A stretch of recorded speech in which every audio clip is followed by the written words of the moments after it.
Hello' বন্ধু বান্ধৱীসকল, এতিয়া মই তিতা কেৰেলা বনাবলৈ লৈছোঁ।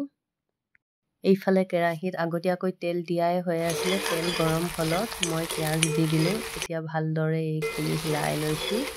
তিতা কেৰেলা চব্জি বনালে অকণমান পিঁয়াজ বেছিকৈ দিব লাগে আৰু তেল অকণমানো বেছিকৈ দি কিনে বনাব লাগে।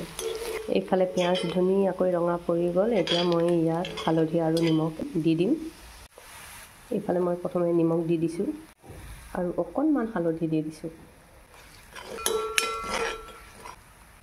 আৰু এতিয়া মই তিতা কেৰেলাখিনি দি দিম।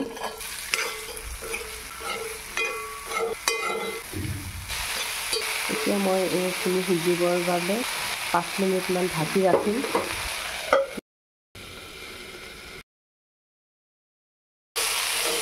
এয়া ধুনীয়া হৈছে। তিতা কেৰেলা কৰকৰীয়াকৈ বনালেহে ভাল লাগে, নহয় জানো বাৰু?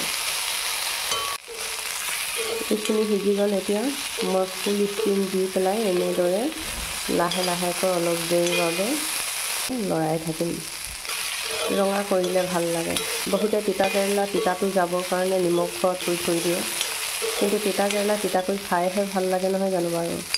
নামটোৱে যেনেকৈ ইয়াৰ তিতা, মই কিন্তু ভাল পাওঁ আকৌ দেই। এয়া চাওকচোন ইমান ধুনীয়া হৈছে। ইয়াতে মই এতিয়া কেঁচা জলকীয়া 2টা দি দিছোঁ ওপৰতে।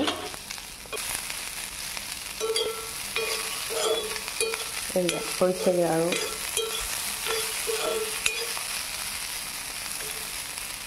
এইফালে চাওকচোন বাৰু তিতা কেৰেলাখিনি ইমান ধুনীয়া লাগিছে দেখিবলৈ। এইখিনিয়ে খাম আৰু আজি। আৰু কোনে কোনে ভাল পায় সেইটো কমেণ্টত লিখি জনাব দেই।